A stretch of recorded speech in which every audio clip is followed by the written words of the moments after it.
हे guys welcome. तो Python tutorial के इस वीडियो में हम जानेंगे पाइथन बूलियंस के बारे में।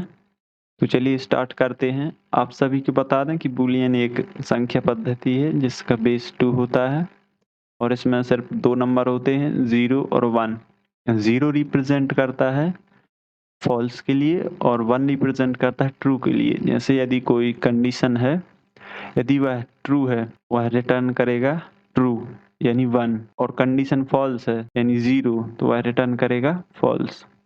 यदि आप कोई और प्रोग्रामिंग लैंग्वेज सीखी है जैसे कि सी, तो उसमें 0 और 1 रिटर्न करेगा, और पाइथन में यह 0 की जगह फॉल्स और 1 की जगह ट्रू रिटर्न करता है।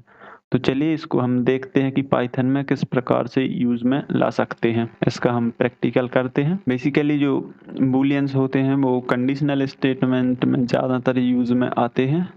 यहाँ पर यदि हमें चेक करना है कि 4 इज़ ग्रेटर देन 3, तो यह हमें चेक करके बता देगा कि जो 4 है वो 3 से ग्रेटर है, और यह हमें सिर्फ आंसर देगा ट्रू और फॉल्स में। तो इसको यदि हम रन करेंगे तो आप देख पाएंगे कि यहाँ पर ट्रू आ रहा है, क्योंकि 3 इज़ लेस देन 4 यानी ट्रू। 4 इज़ ग्रेटर देन 3 तो यह हमें रिटर्न करेगा ट्रू। तो इस प्रकार से हम कोई मैथमेटिकल ऑपरेशन परफॉर्म कर सकते हैं और जान सकते हैं वह ट्रू है या फॉल्स है। यदि हम इसको 4 इज़ लेस देन 3 करते हैं तो हमें यह रिटर्न करेगा कि यह एक्सप्रेशन फॉल्स है।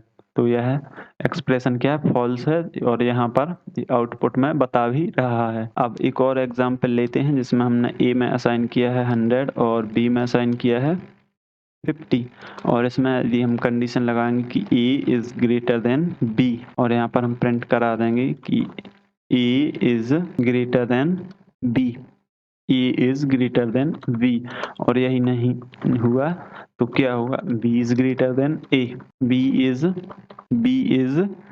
ग्रेटर देन ए।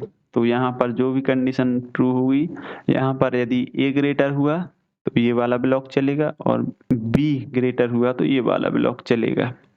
आपको मैं बाद में बता दूंगा, ये कंडीशनल स्टेटमेंट है। अभी सिर्फ आप बूलियंस के बारे में जानिए, यह तो बात का टॉपिक है। यह एक सेपरेट वीडियो में आप सभी को मैं समझा दूंगा।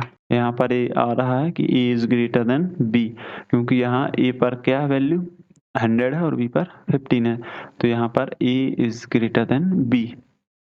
और इस प्रकार से हम और भी कंडीशन लगा सकते हैं कि A is double equal B, तो ये हमें ट्रू या फॉल्स रिटर्न करेगा, सिर्फ ट्रू और फॉल्स। इसको हम कमेंट कर देते हैं और इसको रन करते हैं तो यह फॉल्स रिटर्न करेगा। क्यों? क्योंकि ए की वैल्यू बी के बराबर नहीं है, तो यह हमें रिटर्न कर देगा कि फॉल्स। यदि हम इसको ए नॉट इक्वल बी, तो यह हम रिटर्न करेगा ट्रू, क्योंकि यह क्या है? ए और बी इक्वल नहीं है, इसीलिए हमें यह रिटर्न करेगा ट्रू। जैसे यदि कोई हमारे पास प्रिंट फंक्शन है या फिर कोई वेरिएबल है, जैसे कोई वेरिएबल ए है और इसमें हमने अभी कुछ नहीं रखा है, और यदि हम इसको चेक करना चाहते हैं कि इसमें कुछ है या नहीं, तो हम लिखेंगे प्रिंट और बूल। तो यह हमें बता देगा कि यदि ए में कुछ हुआ तो यह रिटर्न करेगा ट्रू, और कुछ नहीं है तो यह रिटर्न करेगा फॉल्स। यहाँ पर ये फॉल्स दिखा रहा है क्योंकि यहाँ पर ए में अभी कुछ भी नहीं है, इसीलिए ये फॉल्स रिटर्न कर रहा है। यदि हमने ए में कुछ भी असाइन कर दिया जैसे कि राहुल, तो यह हमें ट्रू रिटर्न करेगा। क्यों? क्योंकि अब ए में कुछ वैल्यू है। यहाँ पर आप स्ट्रिंग की जगह कैरेक्टर या फिर नंबर भी दे सकते हैं, तो यह हमें सिर्फ यह इंडिकेट करेगा कि इसमें कुछ वैल्यू है, यानी कि यह स्ट्रिंग एम्प्टी स्ट्रिंग नहीं है, या फिर यह जो भी वेरिएबल है एम्प्टी नहीं है। तो इस तरह से हम चेक कर सकते हैं।